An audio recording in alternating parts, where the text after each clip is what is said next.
from us. We have these in stock. I can't, other than this tool is a little more sophisticated than this one. All you're really interested in is 525 degrees of heat, and the socket faces are, I think, really almost identical. I don't think there's a problem there. So these are the ones you're going to be getting, no doubt, because they're about half the price than yours. Sure.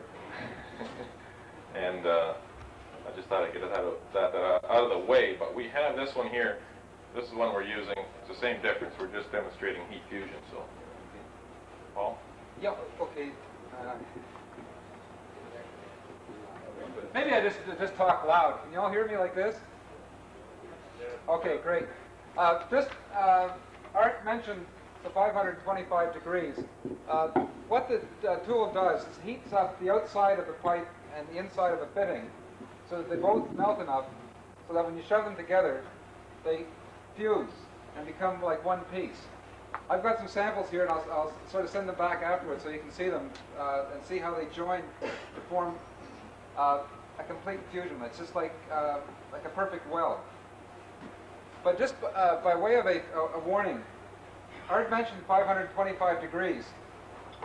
Both our tools have a gauge, a temperature gauge, but it measures this temperature here. It measures the temperature of the faceplate. It doesn't measure the temperature of your tool. So one of the things that we both sell, along with the tool, are two sticks. They're called temple sticks.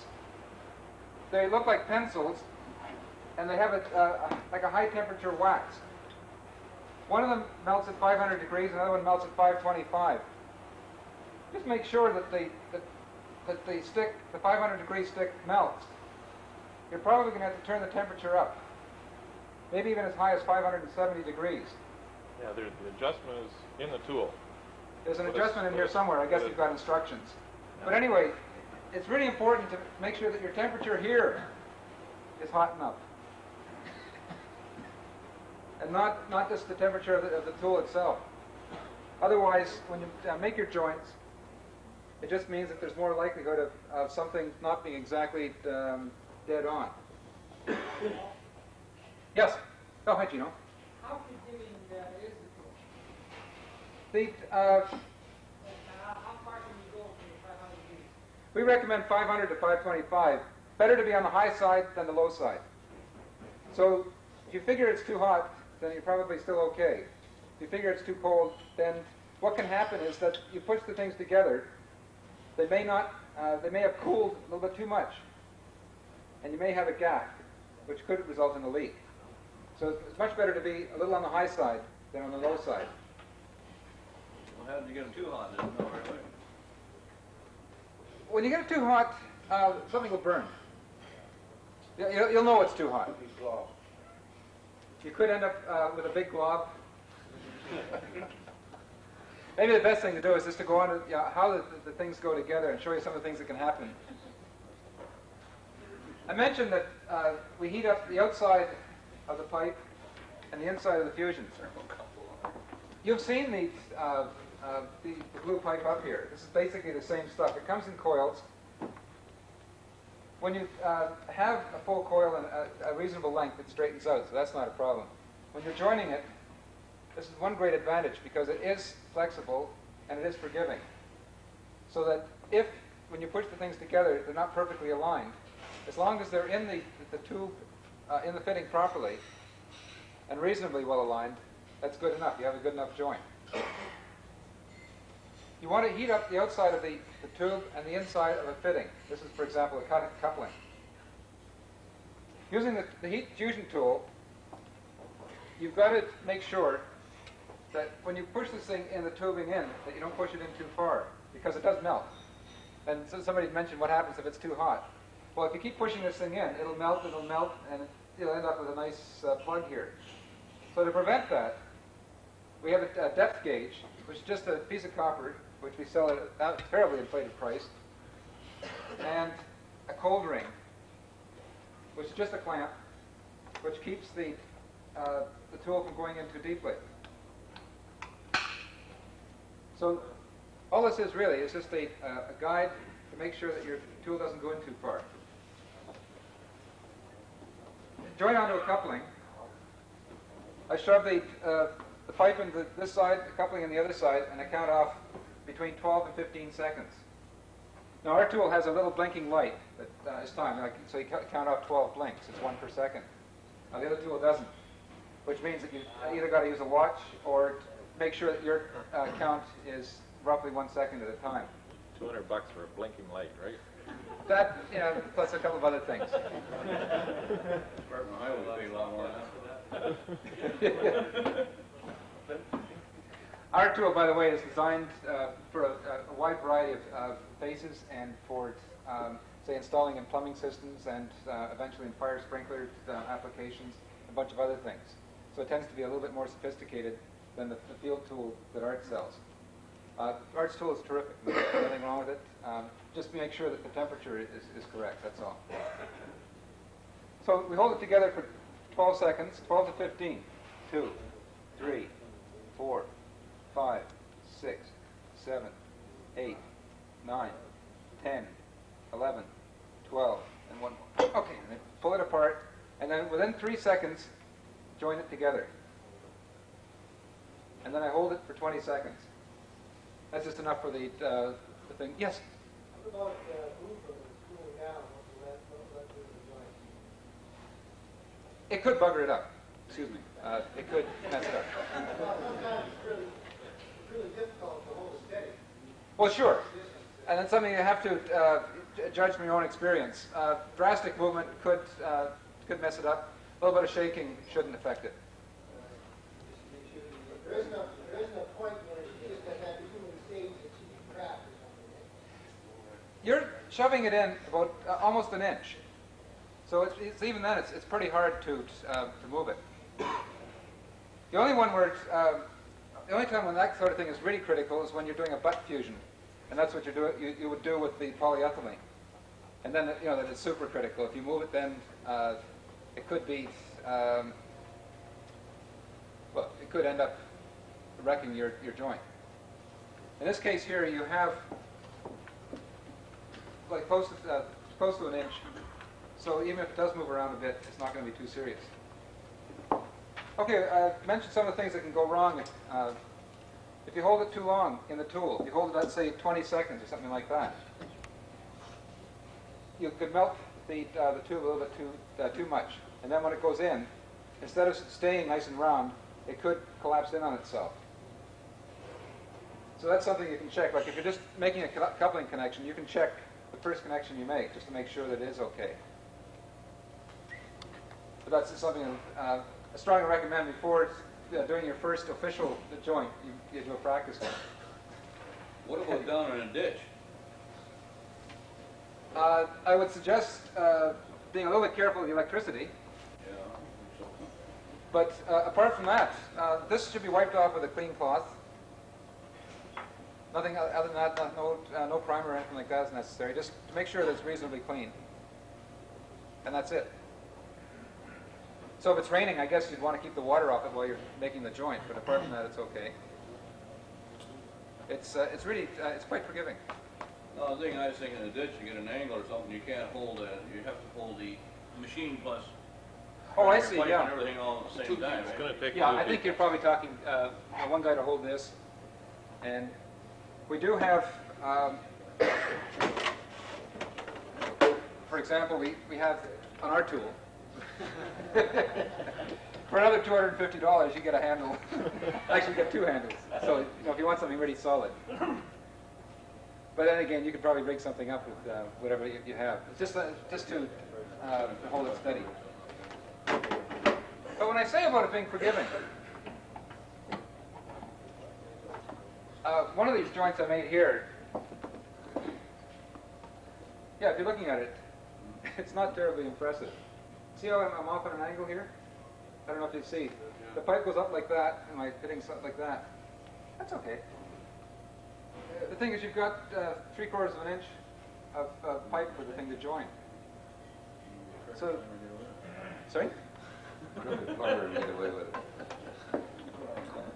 Yeah, well, anyway. I guess the other thing I just want to show you, the other question that comes up is how do you cut this stuff? Some people have tried cutting it with a tubing cutter, and like with a plastic attachment, and the stuff is flexible, and it just doesn't cut. If you do it really, really gently and very carefully, maybe you can cut it with a tubing cutter. But being realistic, let's say, why worry about it? A hacksaw does the job just fine. If you're working with a slightly longer tube, it would be easier to demonstrate. But here,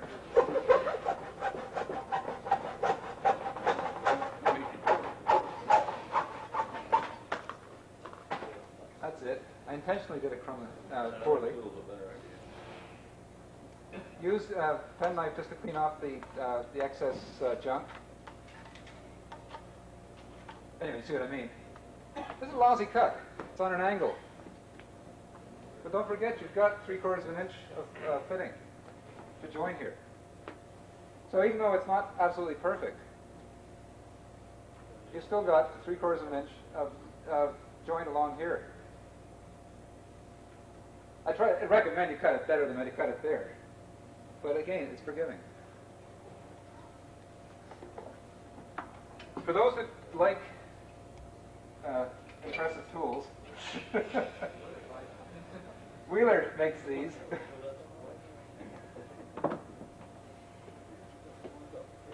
And if you want to, I guess it's if you want to impress the homeowner or, I don't know, an inspector or something like that. Then you bring this.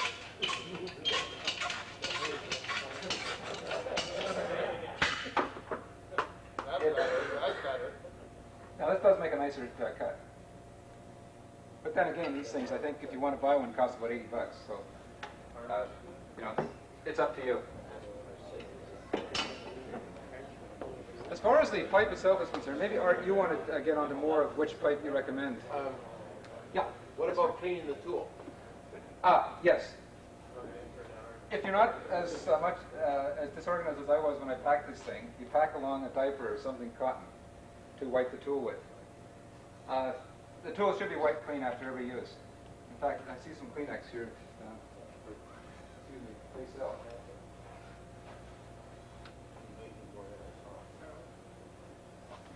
You'll find out in a hurry. But you really want to keep the tool clean. There's a non-stick surface on the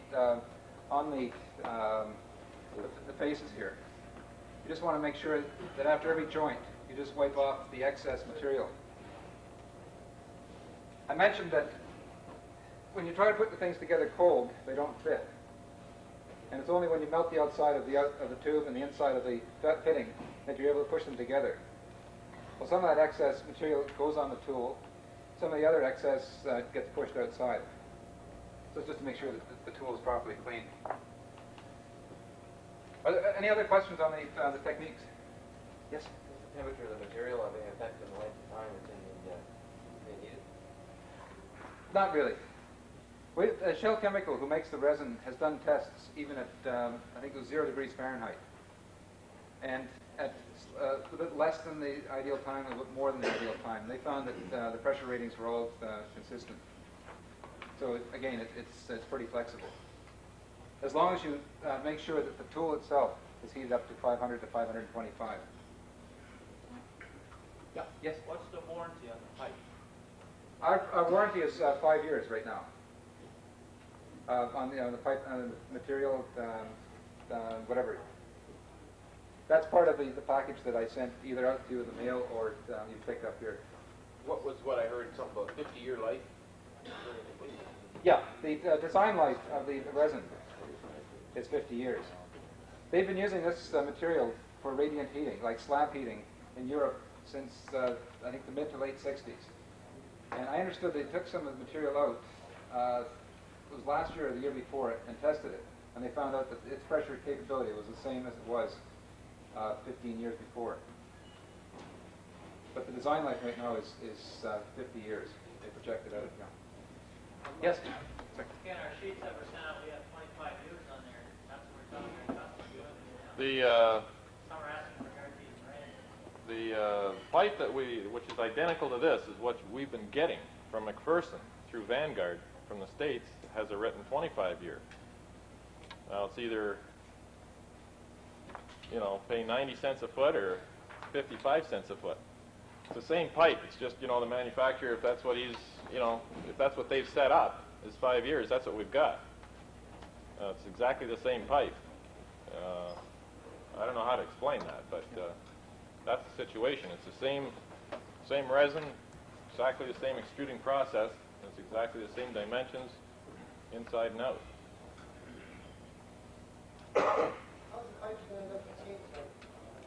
Sometimes the kink can straighten it out before you finish with it. It seems to be soft and that's soft. It kinks again. How much kink will that pipe stand? I've taken the, this is half-inch pipe, and I kinked it like this, and then kinked it like that. This is like plumbing pipe, and then did a pressure test on it. And it burst at over 500 psi. It's supposed to burst at over 500 psi, so it burst at the kink, but still well over the minimum rating. I took a case where it kinked 2 or 3 times before we buried it. I was getting kind of worried. Yeah, Good thing it You wasn't really- polyethylene, yeah, that's true. you know? You really should cut it out. If in doubt, cut it out. Yeah. But realistically speaking, with the pressures you're working at, I won't put anything in writing. But I yeah. think the biggest concern is what I know Mel Shard of Shell Chemical keeps talking about is environmental stress cracking. That's what we're concerned with. We're not concerned about pressure rating in 25 years. We're concerned about what can this pipe stand being in the ground or being there that long and not change its characteristics and become brittle and possibly crack. And that's what this pipe has, a very high resistance to that. This is what we want to see go in the ground. It's I don't know, that's all that's being used in the States. And we finally got somebody that'll do it in Canada. And we're really happy about it. Yes? Tom? Yes. Gary? What's the difference between the two pipes? If it's the same material, why would you do the same warranty over there or over here? Lawyers. Just Seriously, it's lawyers. There are lawyers in Kansas, I guess, they're saying, okay, fine. Our lawyers say, let's look at it. It's one of these things that it takes time. I've already approached our people and said I want a 25-year guarantee, and they say, okay, well, our lawyers have to look at it. There's no difference at all, except who gets the legal fees for it. Customers, they don't keep on 5 years, they don't get that. Well, I mean, the pipe is no cost anyway. Is the digging up and getting that is the biggest cost. Yeah. Oh, yeah.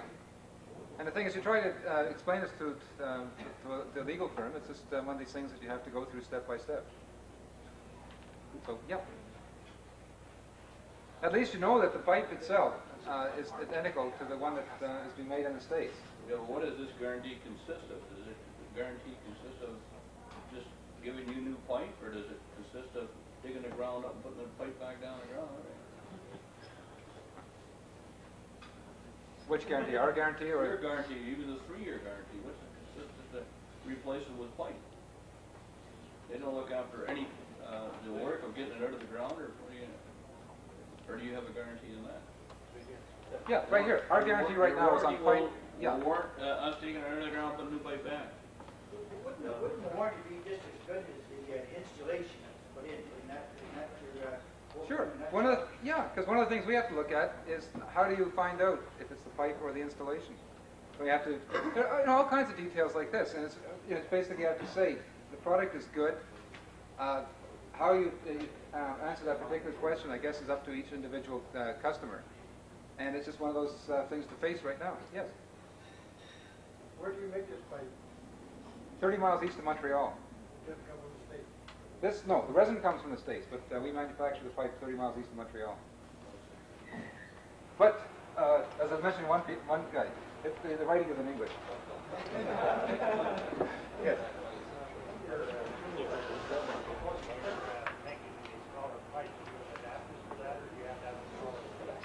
No, we have adapters. Jeff was asking what happens if we're doing smaller pipes. I assume that you're referring to the 1-inch size. By the way, I forgot to show you the U-bend. This is the piece that goes down the well. In the 1.5-inch pipe, this is what it looks like. It's roughly 4 5/8 inches here at the bottom. And I think Art has talked about what type of drilling equipment you need. The joining is, just as I mentioned, you just join your pipes right into here. On the smaller size, we have the 1-inch size, and we have the tools, the heating faces. They just bolt onto here. You just unbolt one of these and bolt in the other size. So it's quite flexible that way. Other questions? Yeah. This gentleman had a good question over there. You will guarantee the pipe for 5 years. Yes. But just the pipe, you won't replace it in the ground. You won't pay for the excavation to dig it up, find out where it is, and bury it again. As of today, yes. You will pay for the excavation, okay? No. As of today, and the way our policy stands right now, since we've just been manufacturing this pipe and we've now approached our legal side, all we support right now is the cost of the pipe. Just the pipe. That's right. No, I'm not saying this positively or negatively. I'm just saying that as of the 1st of June, this is where we stand. I've also put in for a 25-year guarantee, including support for whatever is required. But as of today, it's a 5-year guarantee on material. That's not to say that a month, 2 months from now, we'll have a better guarantee. That's what I'm working for. But I can't tell you I have it. Sorry, there's a chap in the back here. I have a question. On your heating tool, is your unit aluminum, or is it an all-aluminum unit? I believe this is like a Teflon coating over aluminum. The reason I ask is the one unit that we've used, the screw holes or the threads in the tool become damaged. Is it possible to re-drill and tap the hole in that tool? You don't have to. Sorry. You bolt them together with a bolt. Okay. Yeah, so maybe you have to get a new bolt. I don't know.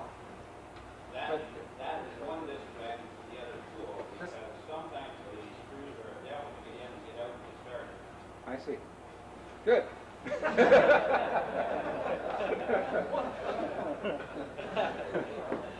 Yeah, there's a question over here. Well, I was just wondering what this guarantee on this pipe. Actually, just suppose that there was a hole in the pipe someplace. I suppose that we had to dig it out. It could cost maybe $1,000 to dig it out. And maybe it cost you 2 coffins and 6 inches of pipe. Well, So in other words, your cost could be maybe $5 or $6. As well it should. If you don't pressure test that pipe before putting it in the well. No. I mean, if it was something wrong with it from the factory, like Exactly. And Art, maybe you can explain about how your dealers pressure test. They make, I gather most of them now, will make, if they're putting in, let's say, a 100-foot well, they'll put the 100 feet of pipe on both sides of this in their shop. And they'll pump it up. They'll just use a quick connection like this on one side, and maybe on both sides, put a valve on one end and a connection on the other. They'll pressure this up to at least 100 psi. Not really, Paul. Or 60 psi, whatever yeah, tap pressure is. I'm not sure. I don't know what Gary does. We don't really have anything in our manual that says what the pressure test is to. Really, what we're Just want to make sure really it doesn't pressure leak. testing, we're using water to check it for leaks. Yeah. So that's right. If you got 30 psi on it, and you've got a hole somewhere, it's going to show. Yeah. So that's an excellent question. Please check the stuff before you put it in the well. Wouldn't you need more than 30 psi when you get a static, you got a 150-foot hit? Well, we're not testing it for pressure. We know the pipe is good for 500 psi or whatever that particular stuff is rated at. Yeah, 275 on the You know you've got on a vertical, you've got whatever it is. What about 100 the joints, pounds. though? Pardon? Joints. I think he's referring to the joints. No, he was referring to a hole in the pipe itself. Well, it could also be a malfunction in the machine when that pipe was extruded. But just suppose that you have 1/8 of an inch wall in that pipe right now, 1/8. Yes. Okay. What about suppose if that went down to, at one point it went down to say 64th of an inch? Well, sure. You know, anything like that can happen. Well, this is what I mean. But And if it was, we have quality control to check it. We check our production to make sure that that sort of thing does not happen. I think the main thing here is that we have been using polyethylene pipe, which doesn't come close to the quality of this pipe, but it was good enough. It's acceptable. We back it. We stood behind it. Now we stand behind this. We want you to use polyethylene because the price is right. We know you're not going to have problems with it. Guarantees are, strange things. Warranties. You saw In that other words, job. the quality of this pipe is greater than the other quality. It's about 4 to 1. This pipe's quality. That job you saw, that commercial job in Terre Haute, that was pressure tested. How they did it there is they put a gauge on one end, okay, and then they just pressure tested it up, and then they shut the valve off, and they just watched the gauge. Your gauge valve's going to leak. They never had a leak with a U-bend fitting. When they had a leak, they had 3 leaks in that whole job. Now that was right at when they went to the T's, and they had 3 connections put together there. They had 3 that were just not fused right. Actually, the tool wasn't hot enough. It was the first 3 fusions of the day, and they got sloppy. Once the tool was hot, they don't have any problem. That's how they've done it. Another thing with polybutylene. Pardon? How do you repair that afterwards? Which? Right at the surface, you cut it out. You cut it out, eh? Yeah. Because I noticed from the job we did, they have a welding tool. You can weld that stuff. You can. We cut them out. Just to be damn sure. Your surface area isn't just where the weld is on this thing. You're in about an inch. So you've got to weld all the way around. In fact, if you take this stuff and pressure test it, we've done it in the lab, and pressure test it to 400 or 500 pounds, it'll blow out here, it won't blow out there. That's what I was showing you, David. Yeah. I was showing some of you people, by the way, that just what Dave was talking about. And on this side here, I had a little connection to a high-pressure source. It blew at 750 psi.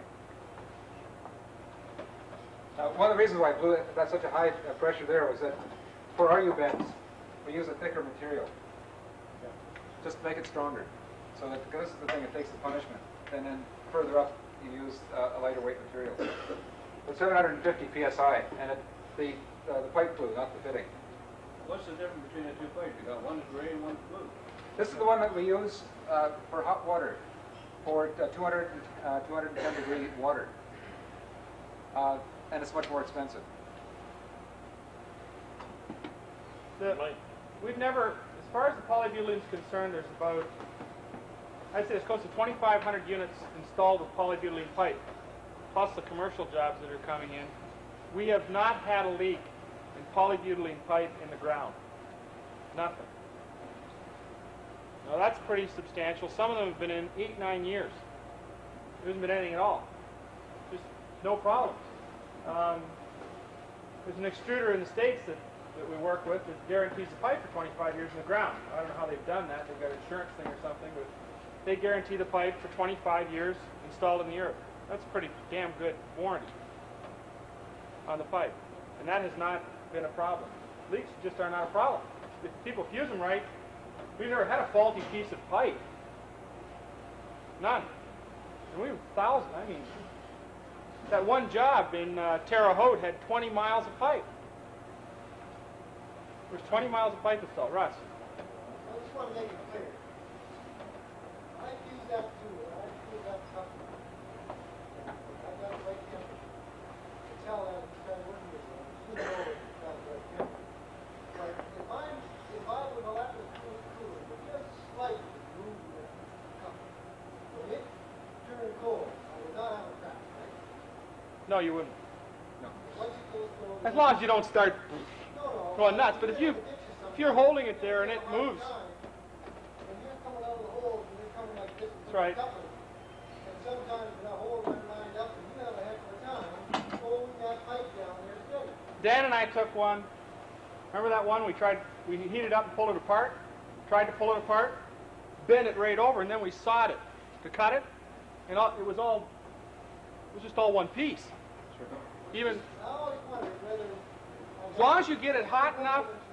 The biggest thing is if you're running 450 degrees or 400 degrees, you might have problems because you're not a full melt. If you're running, that's right. But if you're other thing, use the temple sticks. Yeah, Don't go by the thermometer on it. You know, there's a thermostat in there. Okay, you can set the temperature on the tool. Don't necessarily go by the gauge. You can use it as a guide after you've calibrated the thing with a temple stick. But best idea is use that crayon. the other thing too is when you're joining the pipe together, after you've pulled it off the tool, you have 3 seconds to push them two things together. Because I've seen failures that way. You know, pull it off and you look at it and you want to make sure that it's properly melted, and then from fun you push it together. Well, then it's cool. So that's something to be careful about. You pull it off and then as quickly as you can shove them in. Better to do that and then play around with it than it is to try to adjust it before shoving them together. Okay. I think we've got to move along. Thanks a lot, Paul.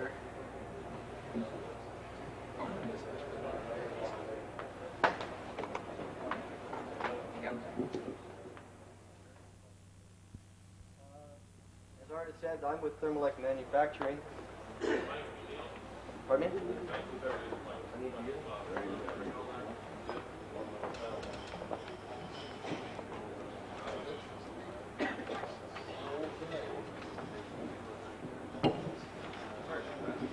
It's a terrible weapon.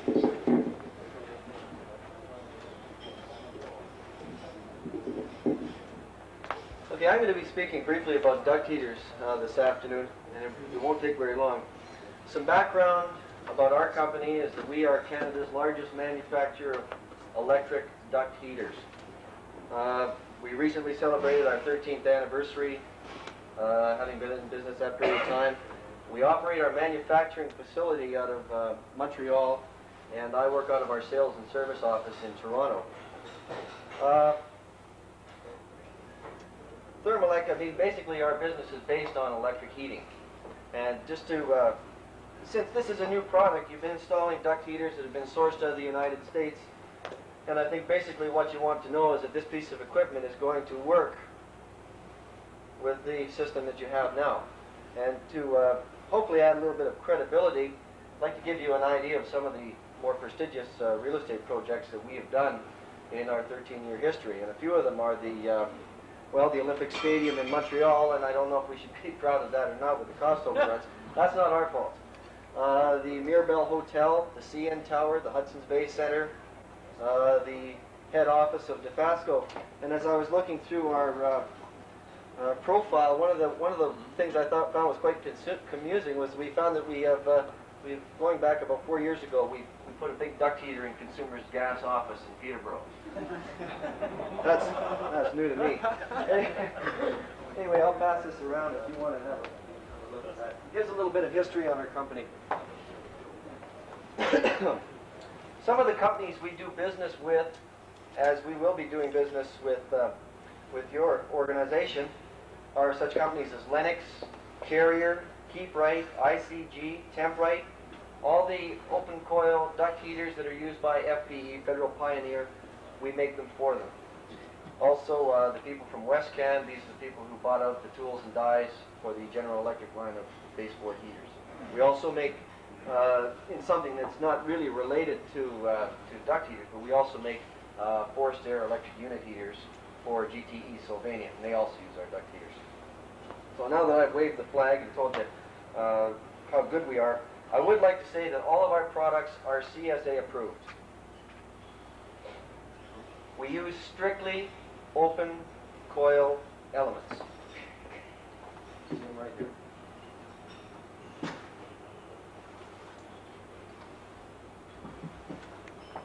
I'll get into the construction of the unit shortly. The warranty on our elements is 1 year. Okay, that's strictly parts, no labor.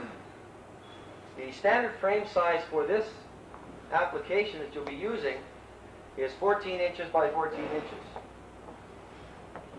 So it's 14 inches across to here, 14 inches down to there. And it should be fairly easy to install, simply because it'll just rest right on the top of your furnace.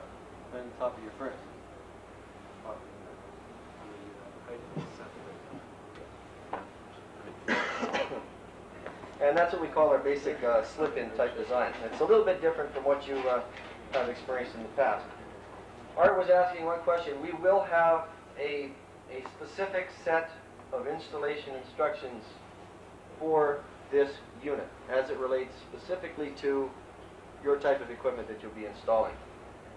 Now, the scope of the heaters that we will be supplying you will be the 10, the 15, and the 20 kilowatt units, a standard at 240 single phase.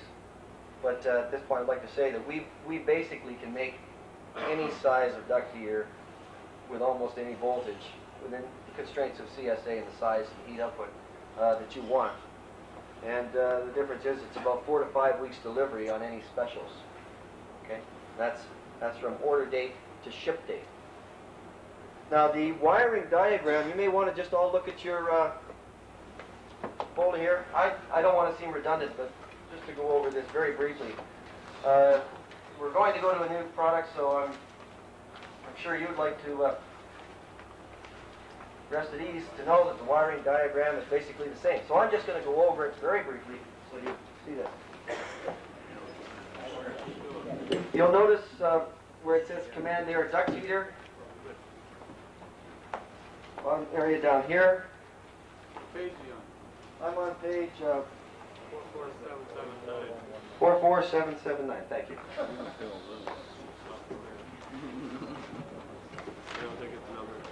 I'll trace this thing around everywhere I go. You got it? Isn't that pretty? For any of you guys, you've probably seen it 1,000 times. All I want to do is just emphasize that it's the same old thing. Okay? You'll see F. There's our F connection at the very top. Then you go to our G connection. We don't have a Y2, we passed that, but we do have we passed the Y2 and the O, and we've gone to the R. And you all see this. Later on, when you have a chance, come up and have a look at it. Okay? Then there's your W2, and your X, your W1, and your C. So effectively, we're not really changing anything at all. Your wiring diagram is exactly the same, and it's the same with your with all the terminals on the duct heater. You don't have any screw or anything for the Y2 blank or anything on the duct heater? Y2 is, according to what I've been told, is not necessary, so we didn't include it. See, Y2 is really effectively, according to this diagram, is doing nothing. No, but as a means of termination, get the screw there, you could use it just as a junction.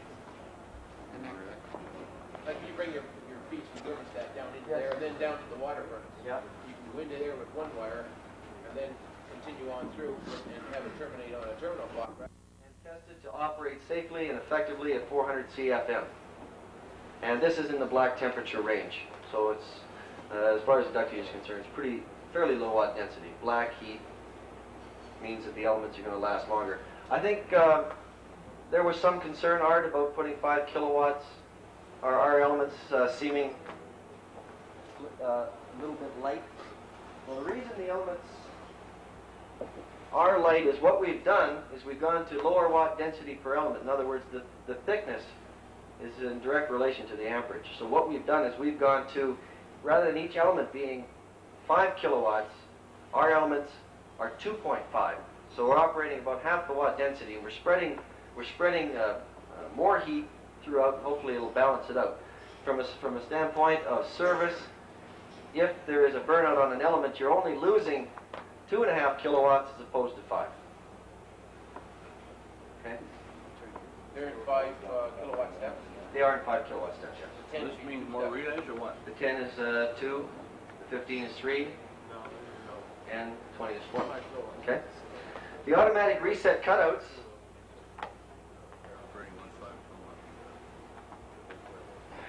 you can see them located here, here, and there. Okay? Now, on the automatic temperature, it's 125 degrees, and that's designed for 150 degree discharge temperature. And the manual reset cutout is 185 degrees.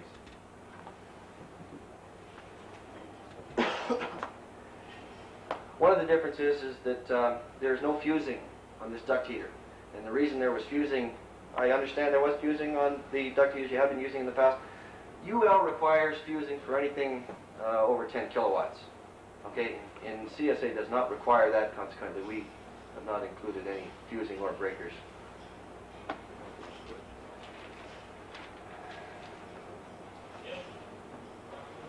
Yes, sir. Yeah, do you have any restriction as to the distance downstream from the blower to stabilize the air conditioning? When you're saying from the blower, are you talking about from the... Blower outlet. Any particular air pattern, any restriction on air pattern? No. No. Well, you can put it up 5 or 4 feet downstream or whatever you want to do. Well, you know, basically, Let's say you put it right on top of the blower. that's ideally where you should locate it. Okay. So you can tolerate some blow through the middle of it. The dimension of that is larger than the blower outlet as it is. The blower discharge. Yes. Okay. Yes, sir. What about running the duct or the heater, for example, down from above? It's not usually practiced, I suppose, but from time to time somebody wants to box the ductwork in and you know, stick the thing Are down. you talking about putting the control box in the top of that? Yeah. No. Shouldn't Why? do that. Why? That's what I've been told. Well, part of it is the relative position to the your cutouts, Yes. because heat rises. Yes. These are designed to take the heat at a certain position. Exactly. If you change the position of the duct, then the heat won't, those sensors won't sense the right temperature. They will not. That's right. Yes, sir. Horizontal control, Yes. would that be okay for horizontal control as well? No, this is not. Again, we're getting into the limit controls again. But what we need from you is, again, we can make anything you want. And there's an... Yes, sir.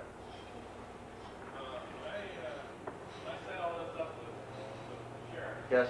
Yeah, okay. This duct heater to be used vertically this way, with the height to the unit. When you're saying vertically, I want to get this clear in my mind. Are you talking about the control box, or are you talking about the movement of going this way or this way? Okay, you are correct on that point. I'm concerned about the control box and the positioning of the limits.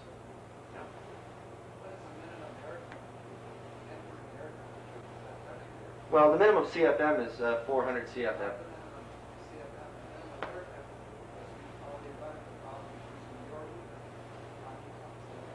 With our heaters? Because the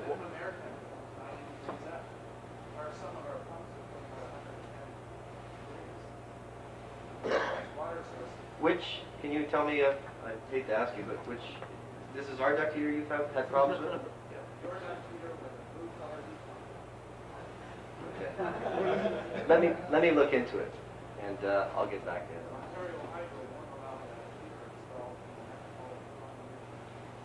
Well, that's news to me. I had a deficiency from the Ontario Hydro with Did they identify, excuse me, for just 1 minute, did they identify specifically our heater? Yes. Or was it the actual manufacturer's equipment? The sticker rating said 90 degrees after entering air. And our heat pumps are putting out temperatures higher than 90 degrees after entering air. I think what he's asking is maximum allowable air in, right? Okay. I'll have to look into that. if there's a word, I got around the inspector with the one that we're using in water furnace now, but by calling it a plenum heater. By calling it a duct heater, it changed the category of it, and I think it's what he was talking about, is your supply temperature has to be below a certain point. If it's above that, it's not specified for it, unless it's written right on the unit. You'll have to put a sticker on the unit to say it's okay, rendering air temperature to be such. I don't believe it's listed. Because I've had one inspector that caught that on your panel. On what? Well, I got over it because they called it a plenum heater. But if it's named duct heater, This is all that, I know Neil is not quite familiar with the goings-on between ourselves and Thermalite. It's not your fault, but this has all been qualified. I'm not sure what they're calling it, but they're calling it the right thing. They put it up close to the unit. You're not going to get the deficiency notice because of 100-degree supply air temperatures, this sort of thing, because they've gone to a lot of... Effectively, if you look at the unit, it's a very unsophisticated plenum heater. Think about it. Any of you guys have seen plenum heaters? It's an unsophisticated plenum heater without the fancy controls. Yes, sir. Does that heater allow staging? 10 or 15 can we stage it? Yes. Like our 10 operates in 2 stages of 5. And there's about a 40-second delay between each sequence. Okay? And then our 20 is 4 stages of 5. So in other words, we could tie in an outdoor controller on the staging if we wanted that. You can really do anything you want. It's just a question of, how much money do you want to spend? How sophisticated a system does the customer want installed? Well, in some of our other equipment, like, we also manufacture plenum heaters. It's interesting to say that. But we have a reduced capacity switch, which knocks off the top bank. And we have the switch there, and you can simply bypass it and just put it on an outdoor sensor, whatever setting you want. But one more question. Do you feel that 1-year warranty on the element is sufficient? I understand that Lennox gives 10 years on their electric heaters. Why do you give 1? These, I'll be perfectly honest with you. This element has not actually, we haven't completed all of our testing on it. Okay, when did you receive this? 3 weeks ago. Okay. We haven't completely finished our testing on the actual unit, and that's why we're calling it 1 year right now. Well, water furnace, in a lot of cases, these things are just a necessary evil. They're put there, but they're not all that often used. They're not used that Okay. frequently. This is part of our system's policy to use a duct heater for emergency, and then when it's used as a supplement, it's in and out. I don't think we have to worry too much about warranty. If warranties aren't what we'd like to see, just like with the pipe, this is the same thing again. We know that the pipe is going to last, but the warranty is not supplied with it. I think by virtue of the customers that we have, you mentioned Lennox. Well, Lennox is a customer of ours. We do make duct coils for them. The reason I said it's a 1-year warranty on these, we haven't completed our tests, but on all of our plenum heaters, our electric furnaces, we do have a 10-year warranty on our elements. And the particular coils you may be talking about may actually be ours. It may be just a carryover. Yes, sir. Okay, in case I got it to say, I'm not going to use that. Why would a large furnace put a pipe in? Maybe we will. It's really that we've been rushing along on this thing to meet the demand of first of all this meeting, to get this unit put together and to get it here. And I'm not going to claim any ignorance. I will claim some ignorance that I haven't been directly involved in the negotiations of what is involved here. Like I said, this is the first time I've seen this unit. All I can say, I guess I'm trying to make a point is that we're the largest manufacturer of duct heaters in the country. We're highly accepted by most of the prestigious mechanical engineers in the country. We have very few problems with our units. Yes, sir. Would you speak up?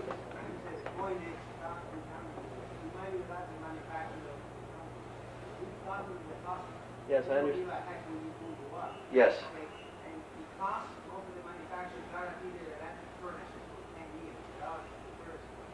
Yes. Yes.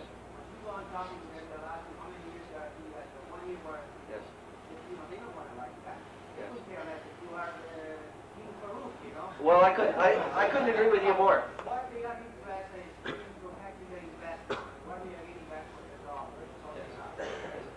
Well,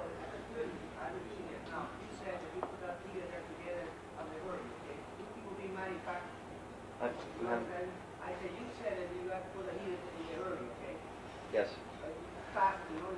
What we have had to do is, yes. Okay, you people selling us to be manufacturing elements for the last 15 years to use the largest one. There's no much difference like constructing that element when you have a regular plenum heater.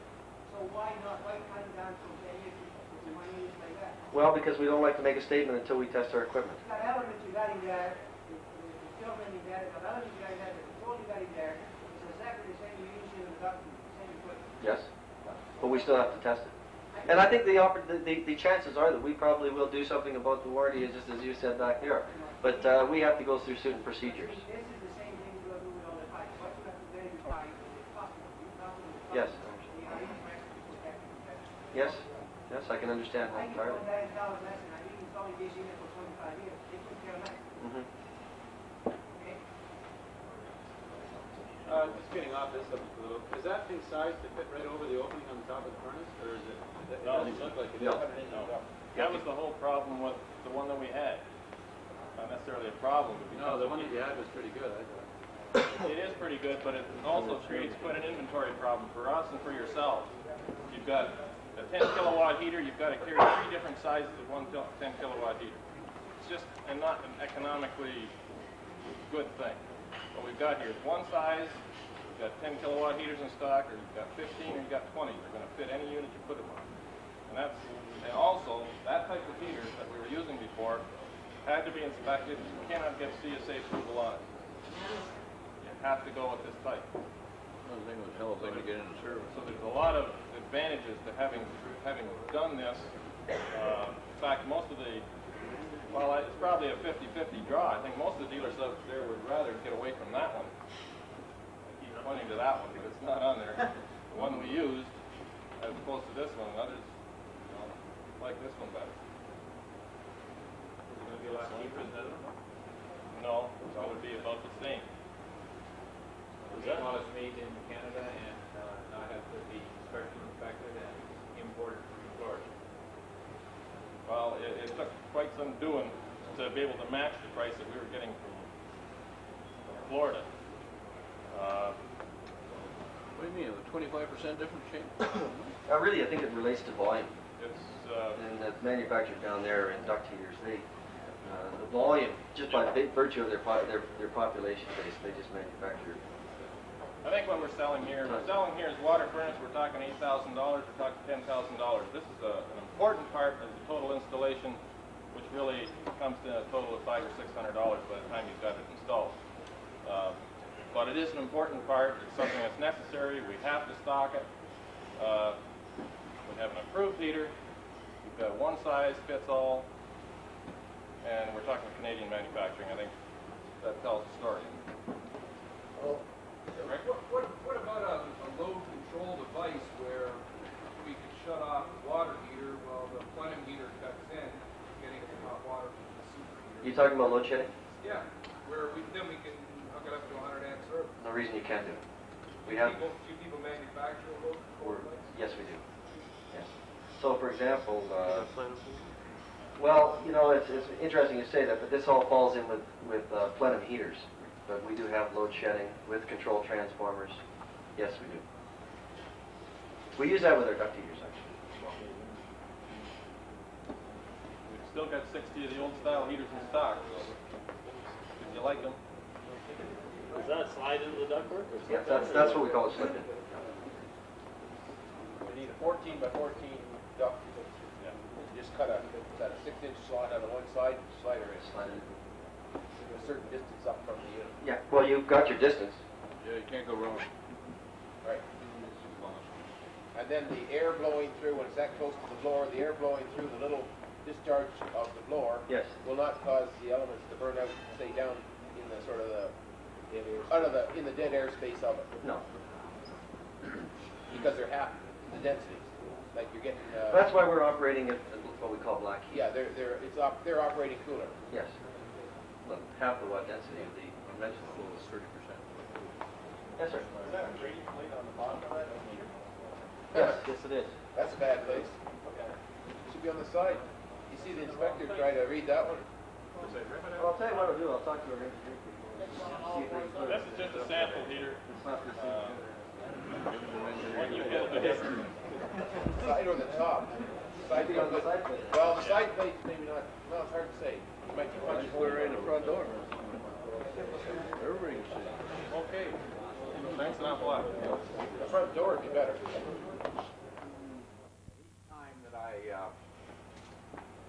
Each time that I make a change and join a different company, I join a company that has a better product to offer and a better concept to offer. Now, some of you, the things that I'm going to talk about may be old hat to you, and you may be very well versed. If you are, bear with me, because I know some of the people in the audience are not. So if you would be so kind as during the coffee breaks and perhaps at dinner, because we're not going to be able to elaborate on the total specifics of a particular formula or an application, just share your knowledge and expand that knowledge with your neighbor who may not be as well versed as you are. So if you'll bear with me, I'm going to show a few slides to open up the program and then talk about some miscellaneous information which I have found to be useful in determining whether or not the equipment is operating properly. So let's get this off to one side. And somebody will kick on the slide machine. Slide shows a horizontal unit in the cooling mode.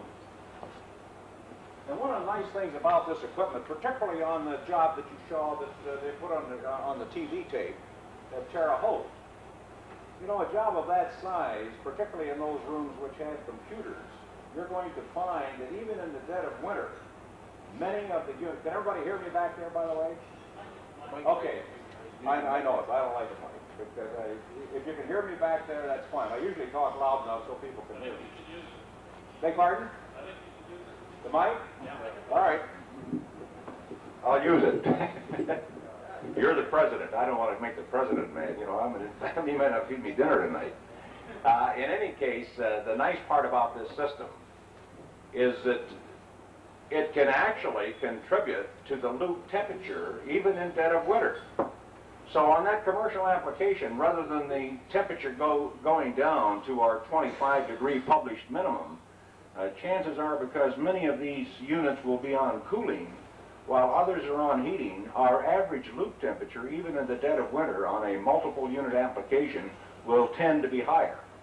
And that's one of the big advantages, because as you can see from the slide, we are rejecting heat to one pipe, and we are taking in condenser water from the other pipe. But then the other units that are on heating, you see, are picking up heat and absorbing heat from one pipe, and they're sending the cooler water down to the earth to be rewarmed. In the case of the multiple units, of course, those units that are on cooling are going to be contributing to bringing the temperature up on those units that are on heating. So just bear that in mind on the commercial applications. Also bear in mind that the only thing that happens in a heat pump is that in the winter, the water refrigerant heat exchanger functions as an evaporator, and in the summer it functions as a condenser. And the air coil functions as a condenser in the winter, and of course an evaporator in the summer.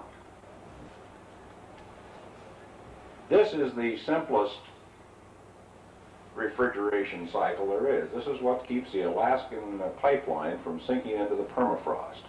On the left of the screen is the evaporator A, where in the case of the Alaskan pipeline, this is inserted actually into the permafrost, and you may have seen pictures of it, where there are condensers, which is item C, that are actually then condensing this refrigerant back to a liquid. So when any liquid changes state from a liquid to a vapor, it absorbs heat.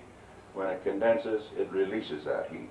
Whether it's refrigerant or water or what it is, that's exactly what happens. Now obviously we couldn't use this in a house, so we have to add a compressor into the system to bring that temperature above room temperature, assuming we're in the heating mode in this particular case, so that the room air then can condense our refrigerant and release the heat that has been absorbed in the evaporator. Yeah, I'm a little bit limited here by the length of my tether. I can only go about so far. So that's, and of course the expansion valve, which we use in our equipment in order to give us a better flow of refrigerant in all modes, is the item E. And I'm not going to spend a lot of time on this. It's a detailed subject in itself. But you need to, if you do not now understand it, understand what happens when the refrigerant changes state from a liquid to a gas, and then from a gas back to a liquid, because it is the crux of the whole system. And of course, what makes it possible for us to use a heat pump to either heat or cool is the reversing valve. And notice that the flow of refrigerant is always the same to the compressor. The compressor doesn't know really whether the unit is heating or whether it's cooling, doesn't care. It is only handling the vaporized refrigerant, whether it be vaporized by the water to refrigerant heat exchanger or the air to refrigerant heat exchanger. And the reversing valve, of course, determines which role those heat exchangers are going to be playing in the heating or cooling mode situation.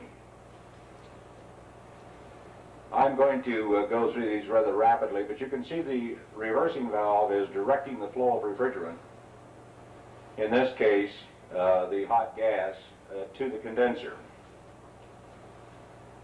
And you can see that we continue to flow on through the condenser. We're coming out now as a liquid, coming down to the evaporator, into the evaporator, which is now functioning, of course, in the cooling mode, the air to refrigerant heat exchanger, if you please. And now we've completed the cooling cycle because we're taking the vaporized refrigerant into the compressor. In the heating mode, the hot gas is being directed by the reversing valve to the condenser coil, over which the room air is blowing. We're releasing the heat. We've come down now to a liquid condition, and en route to the chiller, we're coming into the chiller, and we're going to extract heat from the circulating loop and vaporize refrigerant. That refrigerant is going to then go through the reversing valve into the compressor, and it completes the heating cycle. There you see the total completed circuit in both the cooling mode and the heating mode, with the reversing valve again determining which device is doing what.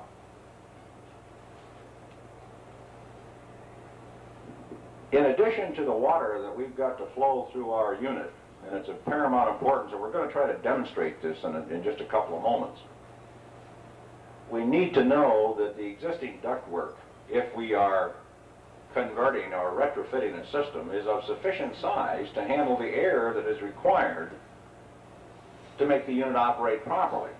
Now, those of you who have been dealing with warm air furnaces know that you've got a cushion because your furnace is designed to operate at an 80-degree temperature rise. So you've got 70-degree return air, 80-degree rise, or 150-degree leaving air.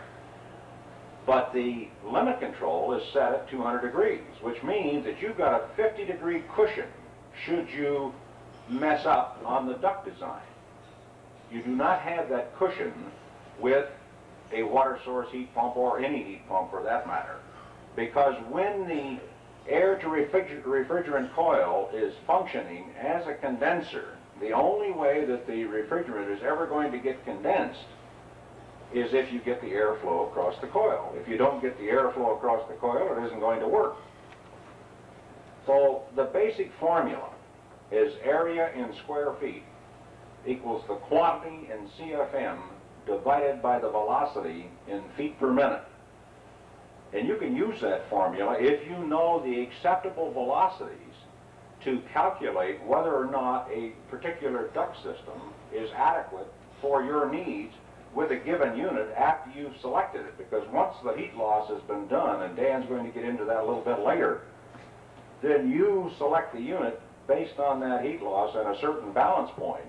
So you know, for an example, that the Model 281R has a maximum CFM capacity of about 1,000 CFM against about a half-inch external static pressure.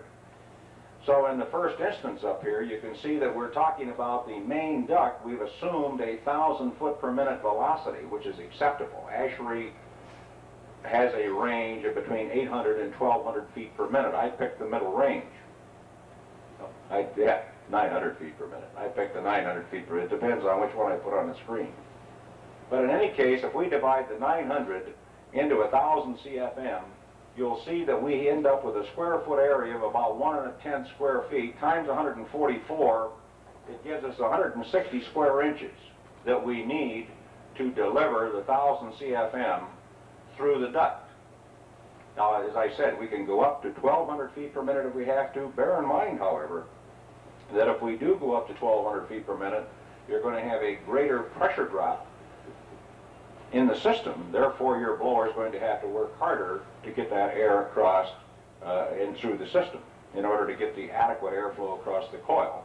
So I like to pick a mid-range, somewhere around 900 to 1,000 feet per minute in the main duct. Now, it's obvious here that an 8 by 20 duct would be a sufficient size for us to retrofit a job. And I'm not going to bore you by going through the other formulas because they're all identical. The only thing that changes any place in these equations is the velocity in feet per minute. You'll notice that the branch duct, our acceptable velocity is between 600 and 800 feet per minute. And again, this is as recommended by ASHRAE. In the return airs, you want to keep that velocity down because it is not good policy to starve the blower. If the blower is going to do the work that it's intended to do, you've got to give it air to work with. And it makes sense, does it not, to free up the return side of the system so that your blower doesn't have to work on both ends of it. Let it work on the discharge end. Don't make it work on the intake end. So keep that velocity in that same range of 600 to 800 feet per minute. As far as the supply registers are concerned, I just arbitrarily picked a velocity. I'm big on floor diffusers, as you'll see in a subsequent slide. But of course, you got to convince the ladies to keep the tables and chairs off of them. But I like to see a velocity not to exceed about 500 feet per minute on a floor diffuser.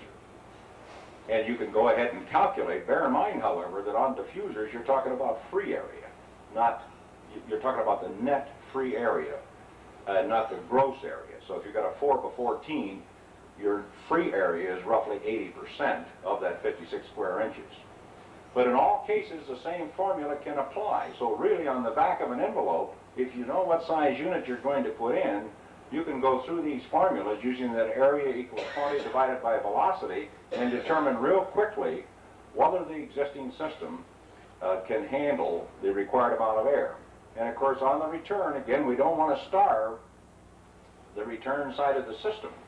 One thing to bear in mind, even though that return grill may have a free area of 300 square inches, or so that you could get a velocity of 300 feet per minute, if you've only cut a little skinny hole in the plate as it goes down between the studs, that's going to be your effective free area. So keep that in mind. Make sure if the carpenters are cutting those out that they cut them out full size. It's very important. What I like to do is to deliver the air into the space without it striking the occupants. And of course, bald-headed guys are particularly vulnerable to air being delivered into a space and striking them directly on the head. Ask Dan and Dave, I run around the office half the time wearing my water furnace hat. And they've agreed to indulge me after a couple of comments. Yeah, here, I got a partner in crime right here in the front row. Boy, I'm glad to see somebody does this. And there's another one over there. I wasn't going to wear mine today, but I think I'll run out to the car and get it. My head's starting to get a little bit cold. But in any case, I think you'll all agree that it's really not comfortable, whether it's heated air or cool air, to have it impinging directly on you. And of course, it's less desirable in the winter. So what you're trying to do is to design a system that will deliver that air into the space without striking the occupants.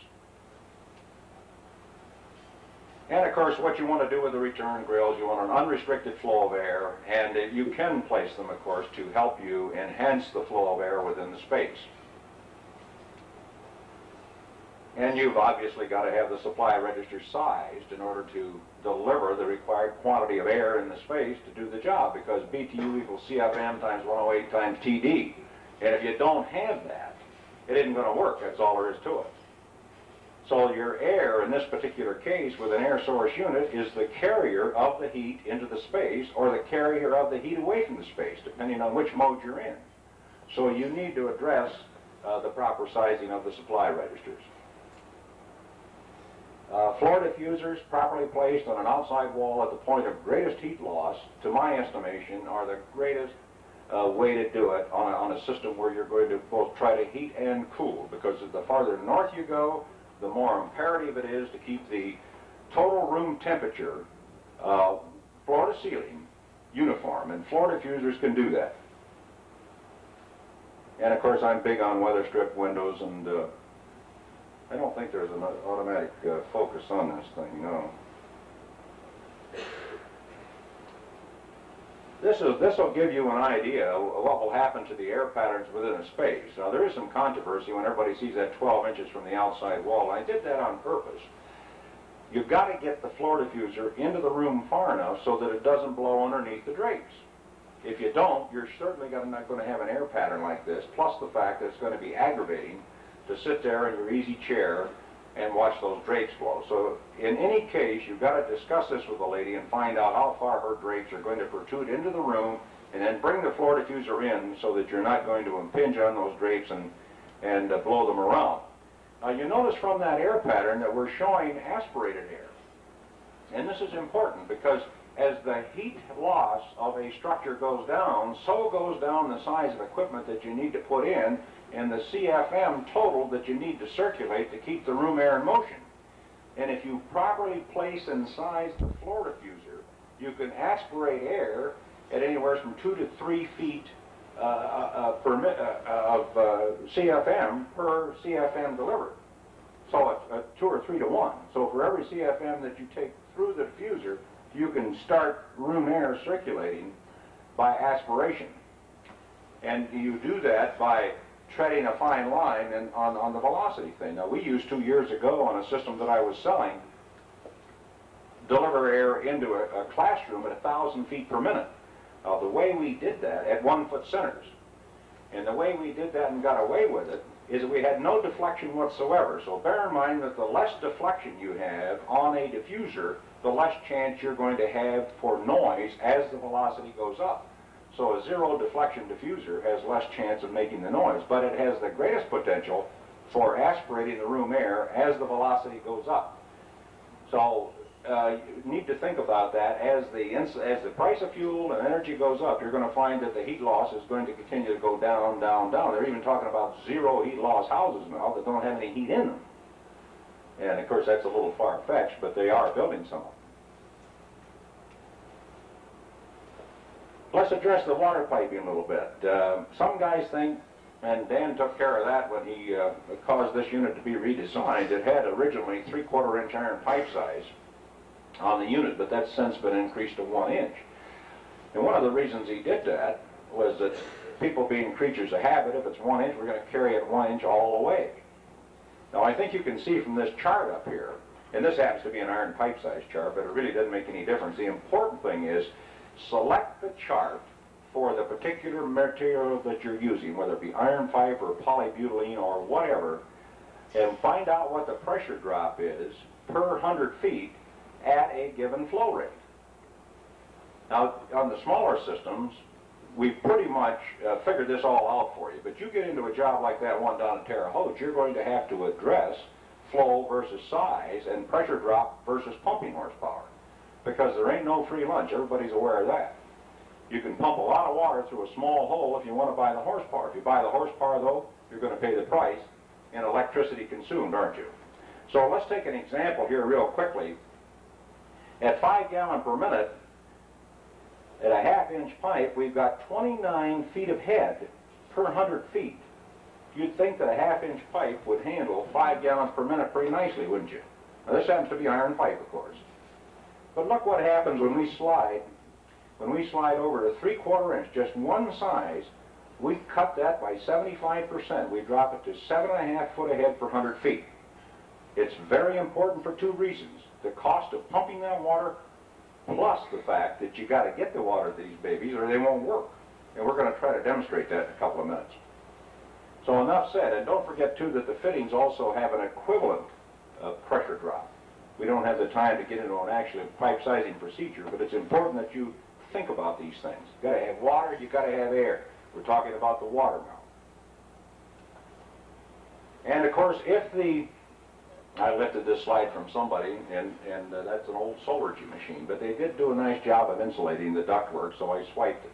And it does illustrate that when you're installing duct in a closed, in an area where the floor might be insulated, as an example, or in a crawl space, for gosh sake, insulate it so that you don't have heat gains in the summer and heat losses in the winter. Sir? Good point. Yes, you notice that is shiny, and I missed that. The vapor barrier is of extreme importance in the cooling mode, because otherwise the insulation becomes saturated and then it's about as good as nothing. So you must have the vapor barrier on the outside of the insulation. Thanks for bringing that up. This is a concept which we really haven't gotten into as far as we should, but it's utilizing a large body of water for a large job using a plate-type heat exchanger, where we want to keep the unit side of our system. We want to treat that water and use that water over and over and over again, like we do with the closed earthlet. But in some of the larger systems, rather than to take seawater or lake water or whatever directly into the equipment, these plate-type heat exchangers are so efficient that they will, if you've got 50-degree water on the inlet side of it, you'll end up with 48-degree water on the other side if it's properly sized at the same gallon per minute flow rate. And they come in all kinds and shapes and descriptions so that you can use all kinds of noxious water on the one side and always have clean water on the other side. So just keep this in the back of your noodle as you become more familiar with the application of water source heat pumps. This is one we haven't really ever even scratched the surface on. I just thought I'd toss it in there. Something to think about for down the road a piece as the competition starts to get a little tough in the other areas where you can slip into some of these applications and still sell this kind of equipment. Because bear in mind that if you can keep that water liquid on the lake side of it, because of the capability of our equipment to run down to 25 degrees, that means that you can bring near freezing water through the lake side of it and still operate our equipment down to as low as 25 degrees on the unit side of it. And of course the integrity of that water on the unit side never changes because it's treated once and stays that way forever. And that's the end of the slides. Any quick questions? And then I got something, some other stuff I've got to get into. And in the main duct, you're talking between 800 and 1200 FPM. That's the main duct. And in the branch duct, 600 to 800 feet per minute. And this is the branch ducts. And in the return, 600 to 800 feet per minute. This is the return duct.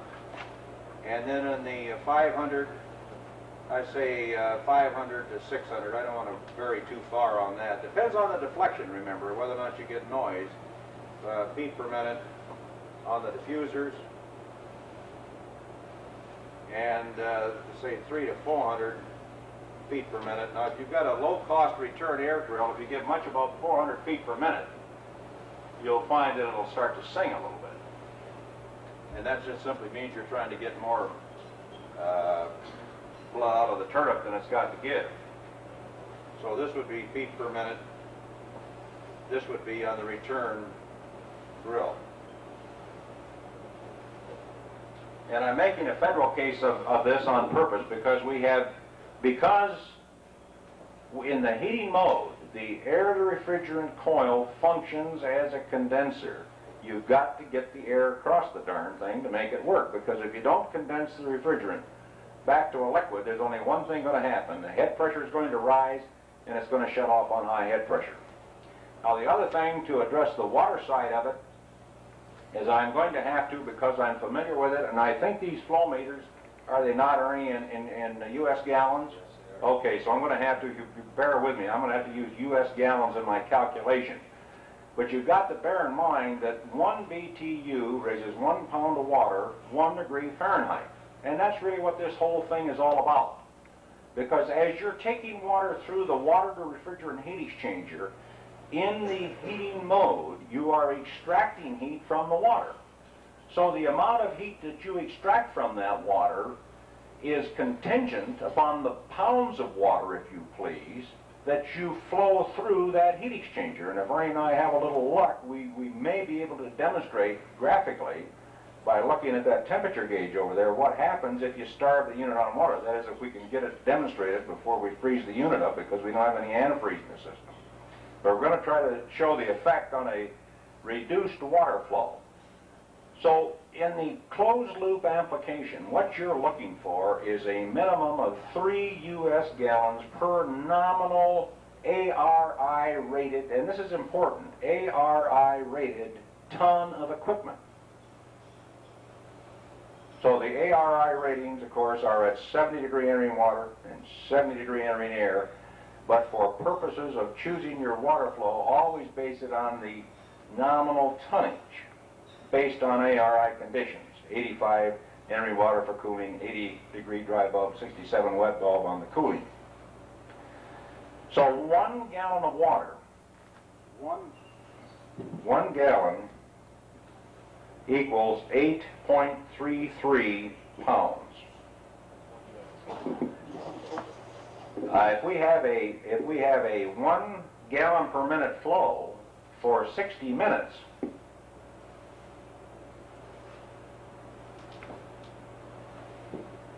so we just round that off, and we got 500 pounds an hour. That's U.S. gallons. That's U.S. gallons, yeah.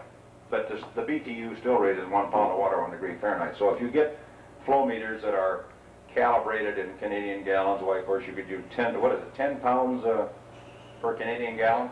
Okay. That's a nice round figure.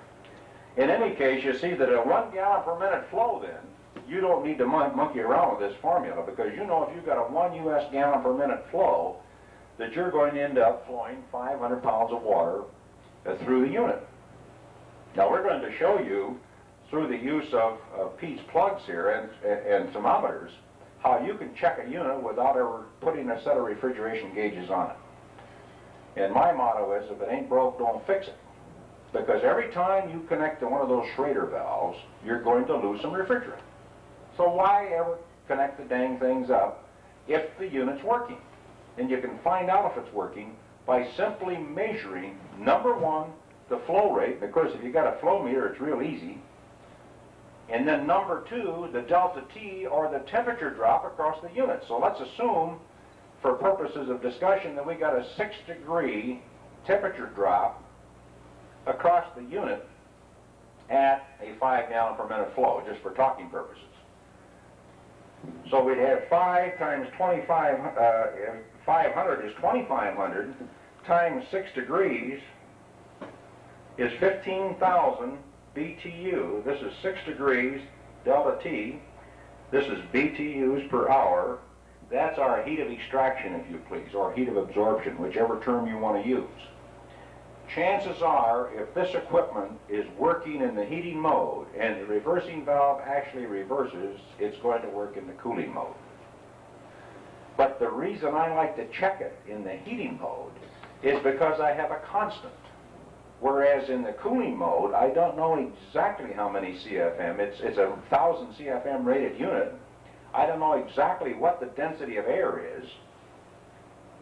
And I really don't have the constant on the air side of it, unless I go through a contrived formula, which Ernie may or may not explain, depending on the time he's got.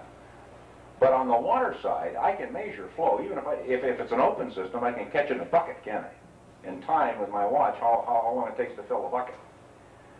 Can you think of a quicker way to find out whether your system's operating or not? And that's, of course, what we're really after, aren't we? Is this thing operating or is it not operating? Now, coefficient of performance, real quickly. Nothing more than the BTUs you get out of the equipment divided by the BTUs that you buy to run the equipment. All of the units tell you exactly how many watts they will consume under a given set of conditions. So all you have to do, and we'll take a quick for instance here.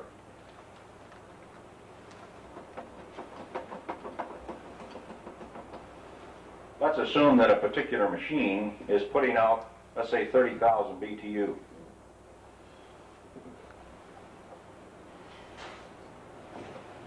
And let's say that we're consuming, in this case, 2.5 kilowatts. Well, let's make it, yeah, that's all right, 2.5 kW to do it. There's 3,413 BTU in a kilowatt. So we take that times 3413. Has somebody got a calculator out? Yeah, there's a man right there. What is it? 8532. Okay, so we've got 8532. Divide 8532 into 30,000.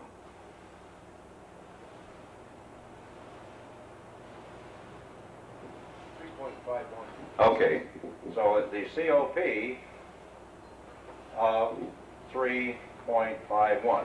So all you've done is converted the watts. If it's in kW, which most of ours are listed in kW, the kilowatts times 3413 BTU per kW into the BTUs 8532, and we have a COP of 3.51. Now I've already gone through the formula on temperature drop, and we talked about the heat of absorption. The air temperature rise is really not all that meaningful. If you're getting not somewhere in the neighborhood of 28 to 35 degrees, you're in the ballpark. Don't worry about it. If your water side of the system checks out okay. If you're getting 40 to 45 to 50 degree rise, that means you've got a tight duct system, and you can't tolerate that. So what's going to happen if that condition is prevalent? The COP is going to go down, isn't it? Because your compressor is working against a higher head pressure. And if your compressor works against a higher head pressure, you're going to consume more watts in excess of nameplate wattage. Therefore, your COP is going to go down, isn't it? So you can see how all of these things are relevant. The other formula that we deal with is EER, which is nothing more than the watts. So let's say we've got a 3-ton unit, and let's say that we've consumed 3,000 watts to deliver that 36,000 BTU of cooling. Go ahead and divide that once, and let's see what EER we're going to have here. 36,000 BTU capacity, and I'm going to consume 3,000 watts. What is it? Okay. That's a 12 E. So the EER is nothing more than the output of the equipment divided by the watts that it takes to deliver that rating.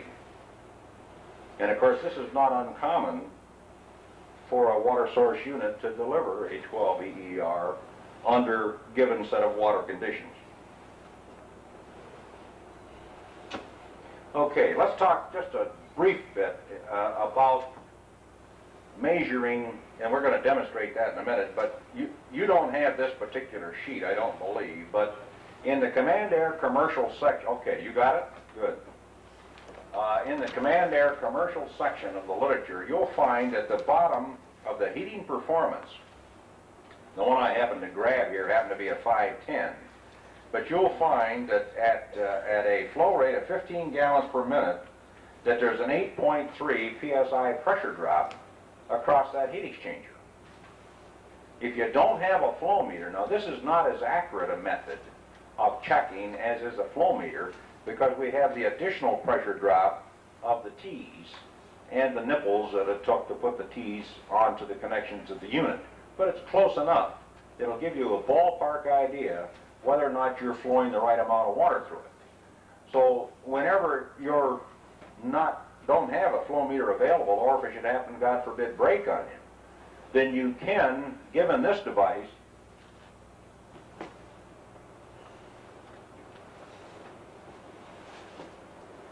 this little device right here, and a pressure gauge, you can check the pressure drop across that heat exchanger. If I can get the box open, that is. I'll get it open the crude way. Okay. All that happens is that this gauge, of course, screws onto here, and we've got a probe, and you'll see this during the break, into which we screw these, we call them Pete's plugs. These are nothing more than rubber check valves. And this probe is about 1/8 of an inch in diameter. And we only use one gauge because we don't want to deal with calibration. So we take an 0 to 30 pound pressure gauge, and we simply take the cap off the Pete's plug, and we insert. Now you can see that the probe is down into the water. So we check the inlet side, and we're going to do that physically here when Ernie gets into his act. And then we're going to check the outlet side, and we're going to find out what our pressure drop is and how close that comes to the flow meter reading. And at 8 gallons per minute on this particular unit,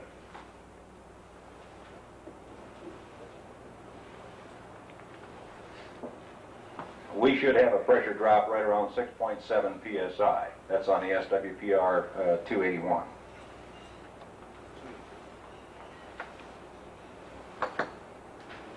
We'll demonstrate this a little more graphically. There's another packet in there. You can figure this out for yourself. I'm chewing up a lot of time here. But it really is the cost of pumping water, pumping well water if you please. And this is based on 60 watts per gallon per minute, which is the ARI assigned wattage per gallon per minute flow. Now the variables are obvious on something like this. If a guy has got a 5 horsepower pump motor in the hole and he only needs 10 gallons per minute to make his machine run, actually 60 watts per gallon per minute is going to be way out of whack. Unless he's got a decent set of pressure tanks on that system, that thing's going to be short cycling like mad. So if you do have an oversized pump on an open system, you're going to have to put in pressure tanks to soak up that surplus capacity in order that you're not short cycling your pump and ending up with a lot of lock rotor amperage, which is going to run your cost of operation up. Ideally, on an open loop system, you should size your submersible pump in order to supply your needs of the house, again by putting some pressure tanks in, or storage tanks if you please. And I like the well X-roll type tanks or the bladder type. I'm not necessarily pushing well X-roll. But in any case, you need to address that particular problem to keep that pumping wattage to a minimum, because you can see in the example that we've got here that even though we started out with a COP of 3 on the particular illustration, we actually, because we're pumping at a 7 gallon per minute flow rate, we're going to chew up 420 watts at a minimum. We're going to drop our COP from 3.3 down to 2.82. So you can see, even at the minimum wattage assignment, what a serious effect the cost of pumping water has on an open loop system. And we, incidentally, on our systems, try to design the pressure drop in the piping so that our wattage does not exceed 30 watts per gallon per minute flow. So we're half of what the best condition is on an open loop system as far as our pump and wattage is concerned. And don't forget that our pumps are installed in the house, in the equipment room, so any vagrant losses from those pump windings are where? They're in the house, aren't they? So we really haven't lost it. But it's important to remember some of these things. And of course, if you want to do it yourself, there's a blank sheet in there. There should be.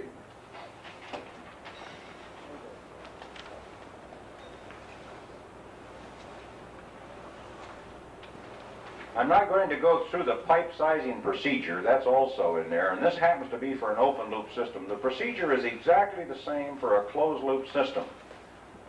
Bear in mind, as Dan pointed out when he was talking about the loops, whether you're going to use a serpentine system or whether you're going to use a parallel system, that the pressure drop and the cost of the piping are the things that dictate, and the cost of pumping the water are the things that dictate the pipe size you select.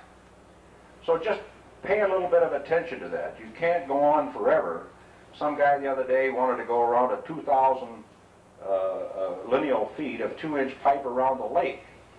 Well, he didn't want to use 2-inch. He wanted to use a smaller dimension. But in order to go around that lake with the 2-inch, with the pipe in a serpentine fashion on the particular unit that he wanted to use, we had to go to a 2-inch size. Well, it got our velocity in feet per second down to the point where we weren't getting turbulent flow in the pipe. But we had to do it in order to keep the pumping horsepower within reason. Otherwise, his pumping horsepower would have been way out of reason. The only point I want to make is there's a definite relationship between pipe size and pumping horsepower and the amount of water you can flow through the equipment. I'm going to be, and I don't know whether the people in Canada, Paul, do you folks have pressure drop charts that you can furnish these people? Okay, so before you leave, pick up these pressure drop charts. Are they calibrated in feet of head? No, PSI. Okay, doesn't make any difference. You can convert PSI to feet ahead and back and forth. 2.31 foot of water, a column 2.31 feet high exerts 1 PSI of pressure. So just keep that in mind. But use these when you go beyond the boundaries of a conventional system where we've given you the guidelines to follow.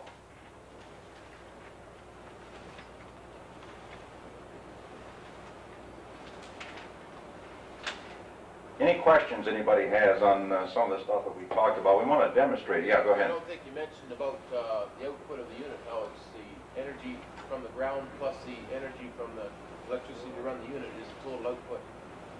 Oh, okay, yeah. What he's talking about is that the wattage that we use in the heating mode, the wattage that we use in the heating mode is virtually 100% recovered. So if we're using 3,000 watts to deliver 30,000 BTU, then we're going to, our 30,000 BTU is going to be made up of the heat of absorption. That's the calculation I went through first, plus the wattage that we bought to run our compressor. That's the question you posed. Plus the watts of the fan. That's right, plus the fan watts. We virtually recover 100% of all of the wattage that we use to run the equipment. Now, in the cooling mode, that's not true. In the cooling mode, we're penalized. So our temperature rise in the cooling mode, exactly the same formula, but it's tougher to measure. But if you know what the output of the equipment is, and you know what the flow rate is, you simply divide the output of the equipment by the pounds of water that you're flowing through that equipment in the cooling mode, and you get temperature rise then. Same formula exactly. Do you have anything that I ought to add here, Ernie, before we get into our dog and pony show? I think that covers it. Fine. Okay, very good. We're going to try to demonstrate some of these things to you now on this live unit, and then Ernie's going to take over. I got one question. Yeah. At what is the, like you say, per ton of unit, is you size the loop on? Okay, according to the charts, how do you figure out your ton? Because it depends on what your entering water temperature is as to what the BTU is. Yeah, well, of course, that's a function of the maximum heat loss and the balance point, but you're always, the unit that you select will have a particular capacity. Now, this particular unit, at a given set of conditions, will put out, and the problem, the question that he poses, let me see if I can find that particular sheet. That's your My performance data.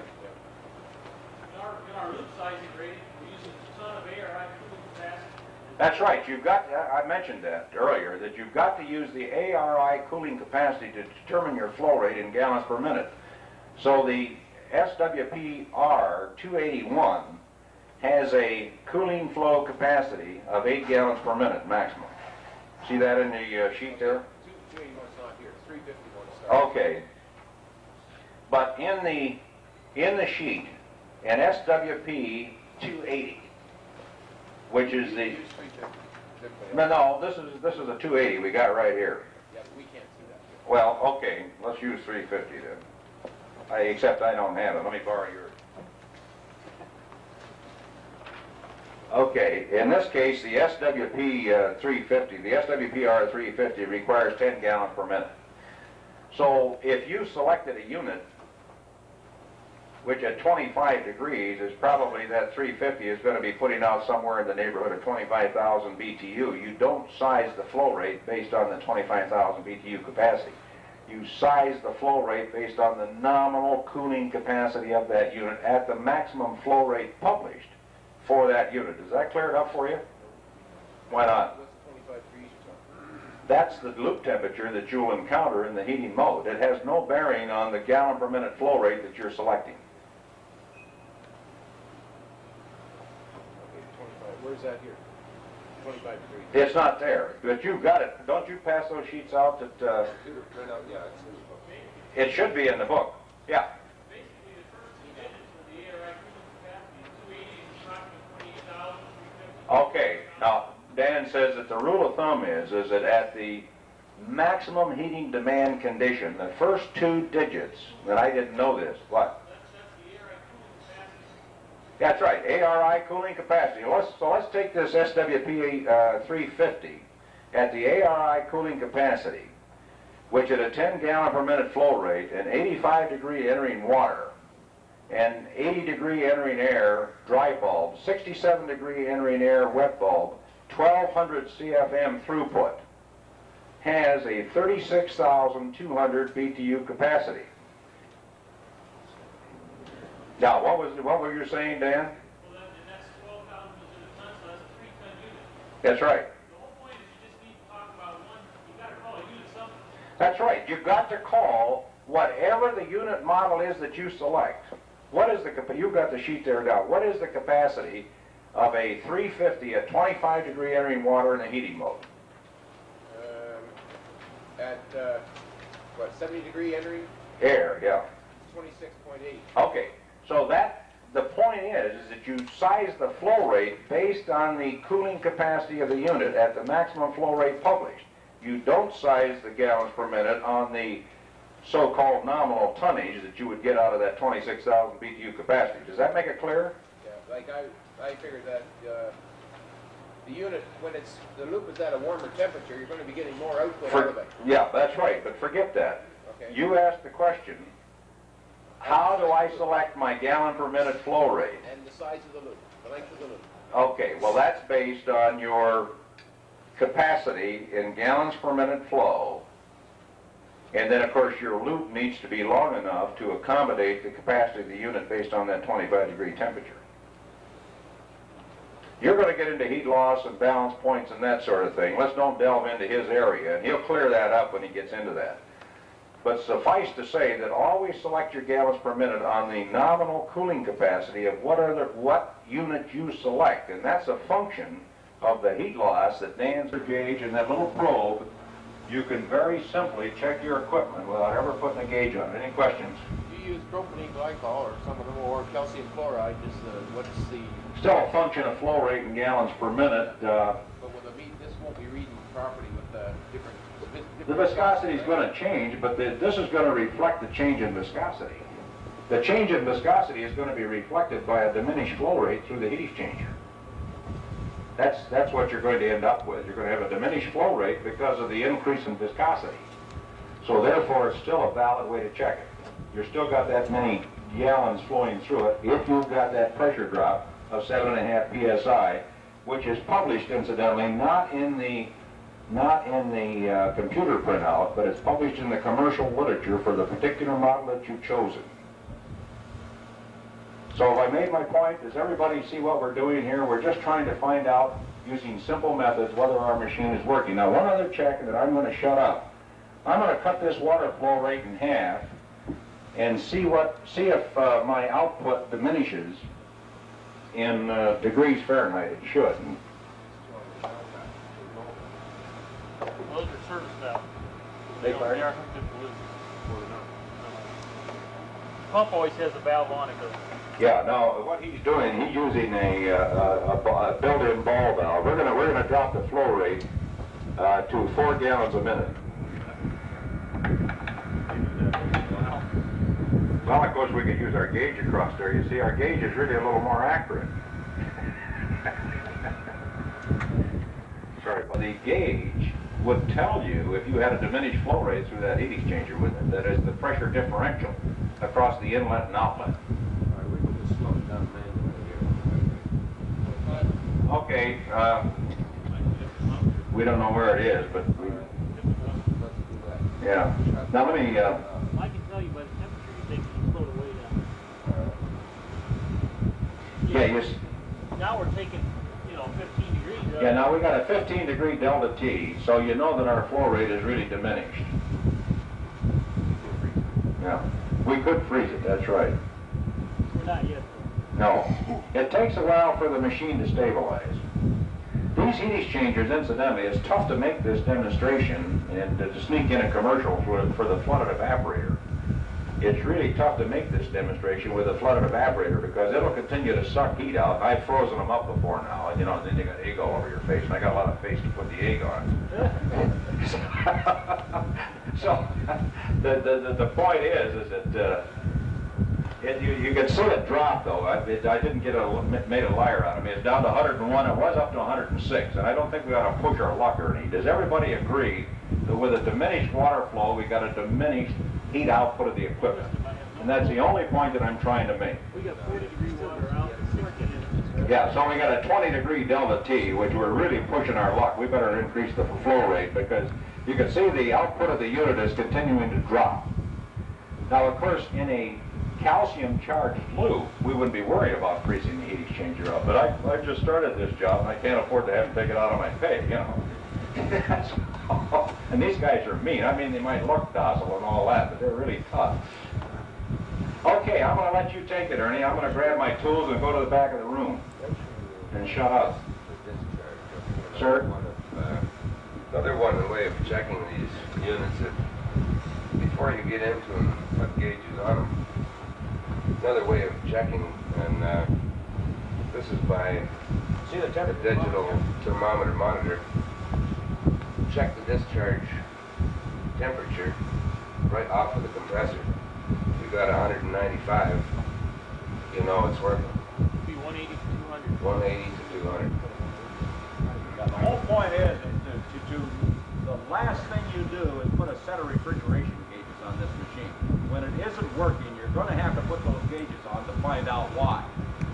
And if you suspect a low charge, blow the charge and recharge it. Don't jack around trying to add a little bit of refrigerant. So you should always buy peach plugs. Yeah, buy peach plugs. Every job would have peach plugs on it if I had anything to say about it. Yes, sir. Yeah, you get the startup force. How do you get the suction pressure? Sir? Well, what he's I don't care what the suction pressure is. All I'm concerned about is the output of the machine. I don't care what they ask for. They're really... I'll block that part out. Right. Refrigeration guys Our is main better. concern is really, is the machine producing or is it not? Al's question was, well, how do you know the suction pressure?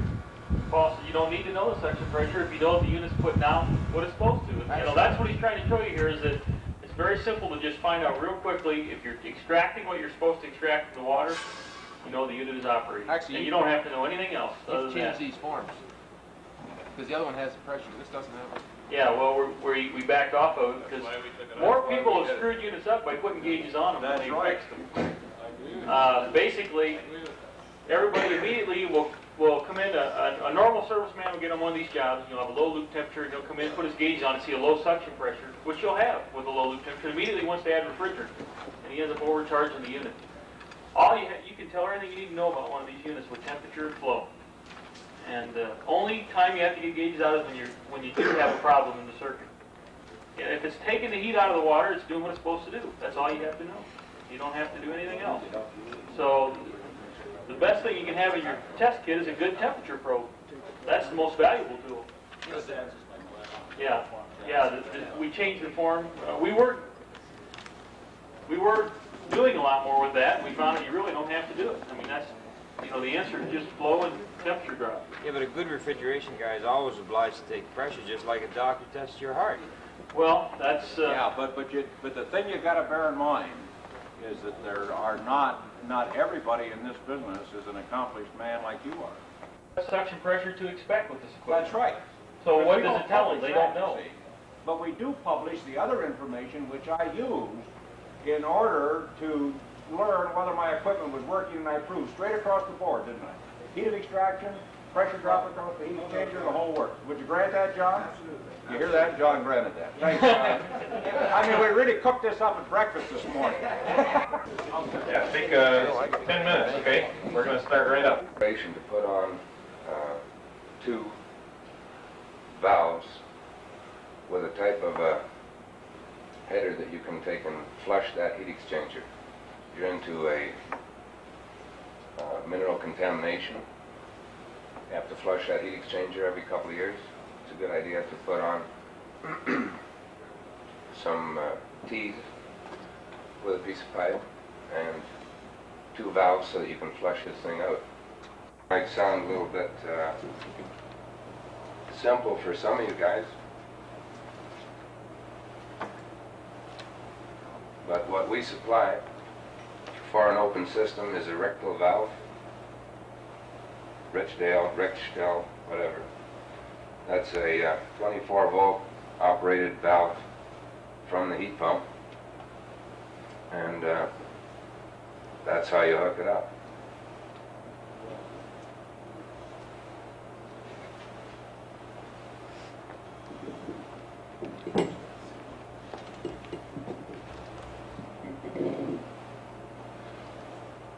On the 24 volt fast closing solenoid valve, this is basically what we're looking at here. From your C terminal down to the Y, and that closes the valve. Also, that's a fast closing valve. You could take into consideration something that would take up water hammer. You're going to get noise. Put some type of a hammer trowel system on there to eliminate the noise, or every time the heat pump shuts off, you're going to hear it in the pipes. Sometimes people don't like that. Another thing we offer is the Taco valve. It's a slow closing valve. It's hooked up this way, operating from the thermostat to terminal number 2 from the Y terminal. Also your common and your Y terminal on the heat pump. Thermostat calls for heat, you get power.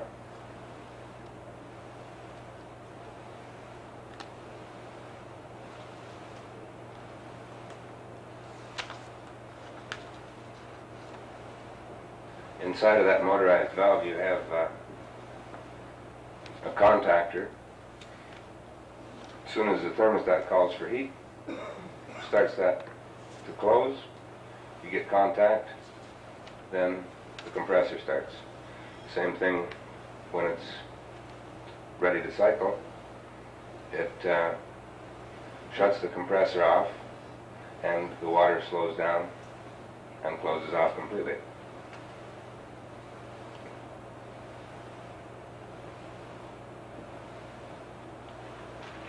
Like Paul was mentioning, on an open system, it's a good idea to install Pete's plugs so you got an idea of your temperature difference across the chiller. Flow meter. If you have Pete's plugs and you want to calculate your pressure drop, there you got your flow rate. If not, 3/4 inch flow meters, 1 inch flow meters. It's a good idea.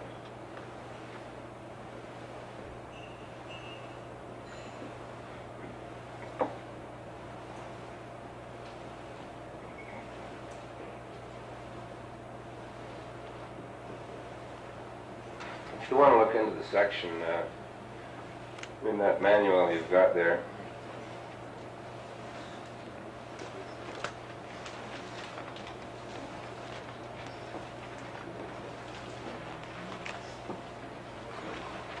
Ernie, have you ever had trouble with the flow meter, the brass staying up at the start?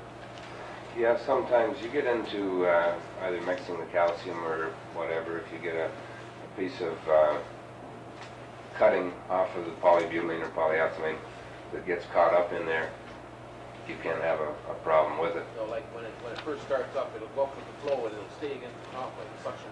Okay, we're going to get into that just in a couple of minutes. By charging that system, I'll show you how you can avoid that.